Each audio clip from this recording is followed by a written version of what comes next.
Dis-moi, s'il te plaît, Cam, existe-t-il des lieux intermédiaires sur la carte chamanique entre les dieux? Bien sûr, il en existe. Alors raconte, ne me fais pas languir. Eh bien, écoute.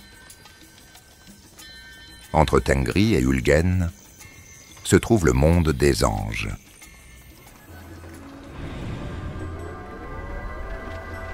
Le plan de l'existence immatérielle. C'est le monde des esprits supérieurs, des êtres les plus élevés. Entre Ulgen et Umaï se trouve le monde des formes et des âmes qui se matérialisent, prêtes à se réincarner. C'est ici qu'elles reçoivent leur destin, leur vocation, le devoir, l'appel. Et comment cela se passe-t-il? C'est très simple. Les dieux se transmettent l'âme humaine de main en main. Chacun à son tour la place dans sa paume et observe ce qu'il manque à l'âme, quelle qualité de caractère elle n'a pas, quelle expérience elle doit acquérir dans la nouvelle vie. Et ensuite, il décide qui sera l'homme dans cette vie, quel destin il doit recevoir. Voilà. À partir de ce moment, l'âme passe sous l'autorité d'Ulgen et, traversant le champ, se déverse lentement dans le monde d'Umaï, de la conception subtile à l'être humain réel, ou à un événement, ou à un phénomène. Et les événements naissent-ils aussi chez Ulgen? Oui, mon cher, maintenant, tu verras tout par toi-même. C'est intéressant. Et à peine Saosh eut-il prononcé ces mots, qu'un son vibrant de guimbarde fendit le silence et l'entraîna avec lui.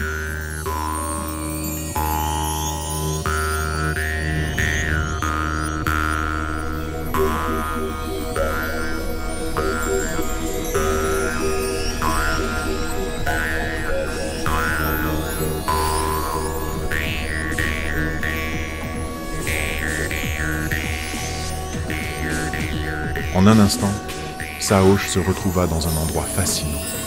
Partout, il y avait de la lumière. Elle descendait de quelque part d'en haut et se densifiait. À chaque instant, elle devenait de plus en plus épaisse. Ici, il y avait un mouvement constant. Rien ne restait immobile. Il semblait que du ciel tombait une pluie infinie de formes pensées et d'images. À mesure qu'ils se rapprochèrent du monde terrestre dense, il devenait de plus en plus évident, visible et même perceptible. Et cela continuait jusqu'à ce que la chose, le phénomène ou l'objet acquiert sa forme physique. Ensuite, ils entraient dans le monde d'Umaï et disparaissaient complètement de ce champ.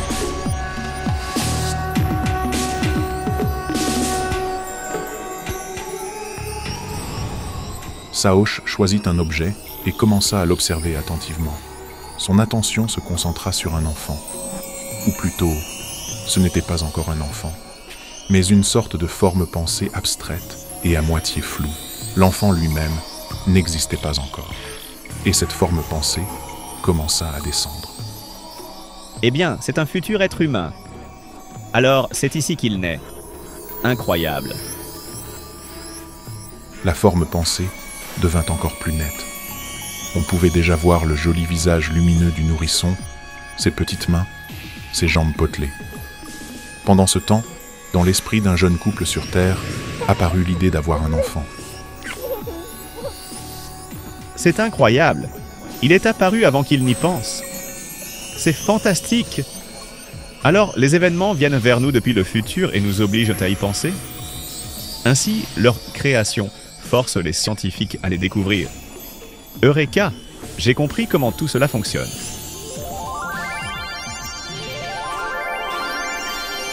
La vision disparut dans le monde d'Umaï.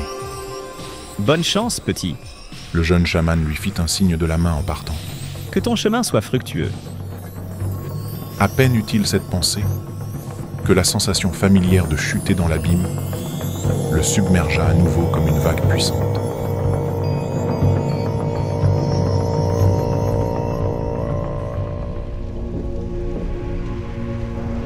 Entre Umaï et Erlik se trouve le monde des esprits mauvais, le monde des formes en décomposition. Il y a aussi le cimetière, la guerre, les maladies, la peste et les malheurs. C'est un monde dur de transition. Au Tibet, on l'appelle Bardo, ou le monde des morts. Un froid sépulcral émanait du cimetière, où des figures blanches et translucides, ressemblant à des humains, apparaissaient ici et là.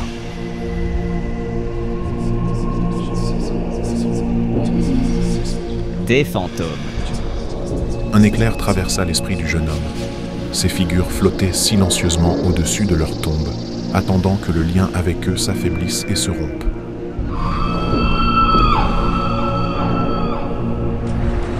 Tout ici se détruisait, se consumait, disparaissant dans le néant.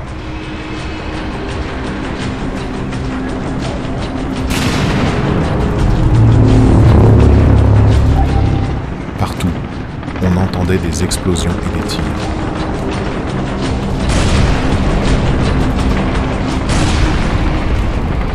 Des rivières de sang coulaient sur la terre noire et nue. Une guerre incessante faisait rage.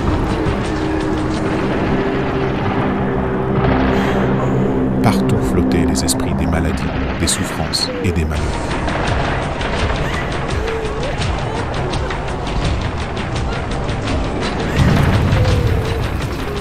Un par un, ils emportaient les gens du monde des vivants vers leur royaume. Un royaume de chaos, de destruction et de désespoir.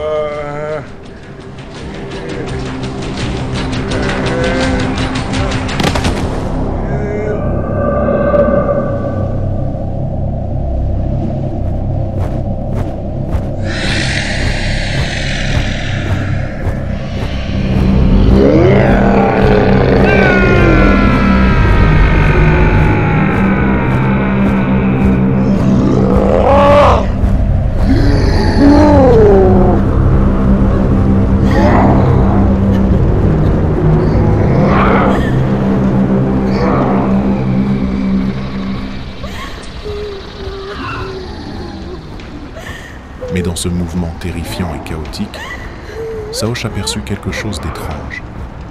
Une image très familière attira son attention. C'était un vieil homme fatigué, aux cheveux épars et gris, s'appuyant sur un bâton en bois tordu. Il y avait quelque chose d'inhabituel dans son apparence, très reconnaissable. Saosh fit tout son possible pour se souvenir où il l'avait vu auparavant. Un instant de plus, et... Non, ce n'est pas possible. C'est toi? Saosh reconnut dans ce vieil homme le petit nourrisson qu'il avait vu tout récemment. Mais que s'est-il passé? Au lieu de répondre, le vieil homme leva sur lui ses yeux tristes, remplis de mélancolie et de désespoir.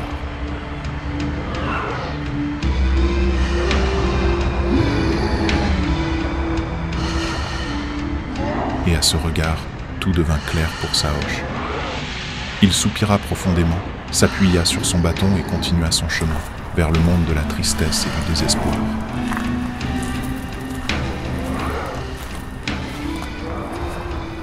Bon voyage, mon ami.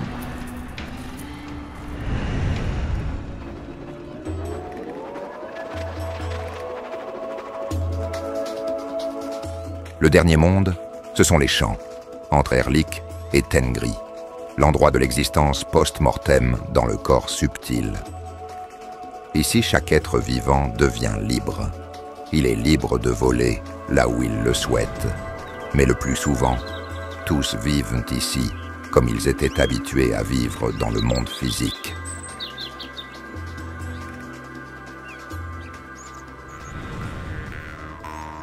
Les beaux sons de la guimbarde l'emportèrent avec eux. Devant lui s'étendaient d'immenses champs d'énergie, illuminés de l'intérieur avec toutes les couleurs et nuances imaginables et inimaginables. Cette énergie était vivante. Saosh regarda de plus près et aperçut des créatures très différentes. Des animaux, des humains, des insectes, des esprits et encore Dieu sait qui, des êtres dont Saosh ignorait même le nom. Et ce qui était le plus étonnant, c'est que chaque être vivant créait pour lui-même un petit monde à partir de cette matière, exactement celui auquel il était habitué. Une chatte rêvait de sa vie de chat.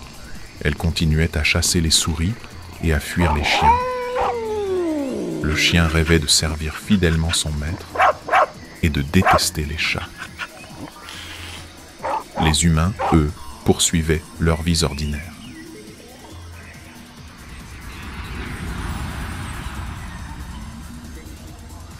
Saosh vit deux vieux hommes qui vivaient dans une misérable cabane délabrée. C'était le monde qui attend chaque âme après la mort.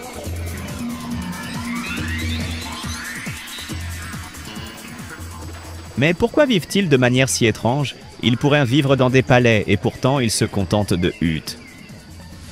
C'est ce à quoi ils sont habitués. Voilà comment la perception, formée de leur vivant, influence l'homme. La perception, combinée au développement différent des âmes, explique toute la diversité des expériences. Dis-moi, Cam, les âmes, elles nous sont données temporairement, n'est-ce pas? Bien sûr, les dieux nous les prêtent, puis ils les récupèrent. Et sans âme, l'homme n'est pas vraiment un homme, juste un sac d'os. Les âmes, en se dispersant, vont chacune vers leur dieu. Mais l'âme, immortelle, d'Aï va vers le dieu Tengri. Nous venons ici, vivons, souffrons, acquérons une certaine expérience. Une bonne expérience, agréable pour nous, et une expérience désagréable que nous jugeons mauvaise. Puis, nous vieillissons, nous nous affaiblissons et mourons. Et toute notre expérience, c'est l'expérience de Dieu. Comment ça? Je ne comprends pas. Où est Dieu et où sommes-nous? Comprends. Lorsque nous mourons, après avoir traversé ou contourné le monde d'Erlik, notre âme d'Aï va dans les mondes supérieurs. Elle atteint les cieux. Elle parcourt la Voie lactée, faite de milliards d'étoiles. Là, elle communique avec Dieu Tengri lui-même, ainsi qu'avec d'autres âmes qui ont atteint ces cieux sacrés, dans un état de béatitude, de bonheur et de paix absolue. Puis l'âme revient à une incarnation terrestre, et ainsi elle passe de vie en vie, jusqu'à ce qu'elle ait acquis l'expérience nécessaire. L'état où l'âme se trouve dans ces mondes les plus élevés s'appelle le festin de Tengri. Le festin de Tengri? Je n'ai jamais entendu cette expression. Qu'est-ce que c'est? Alors écoute.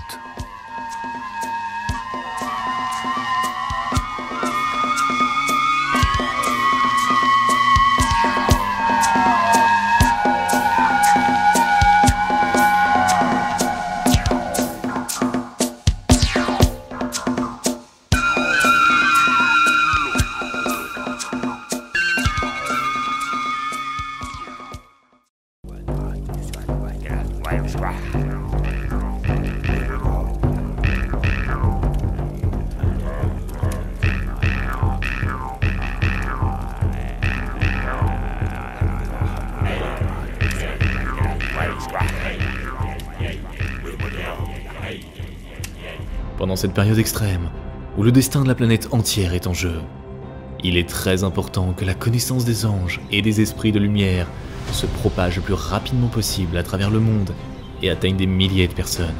De cette façon, nous pouvons changer l'avenir de toute l'humanité. Alors nous nous tournons vers toi, chère âme de lumière. Partage la connaissance concernant nos livres sages et nos films. Partage les liens vers des vidéos ou des dessins animés. Tout cela est disponible et gratuit. Invite les femmes à des pratiques individuelles, des webinaires et des séminaires, et le grand esprit de lumière t'aidera, à toi et à ta famille, en dirigeant une énorme quantité d'énergie pour réaliser tous tes désirs. Les esprits lumineux et les anges t'aideront, à toi et tes proches dans tous les domaines. Le fil de la lumière et de l'amour de ton cœur atteint le cœur des femmes en recherche. Et la création du bien, la diffusion de la connaissance de lumière dans le monde commence. Rejoins cette mission de lumière. Aide les gens et Dieu t'aidera.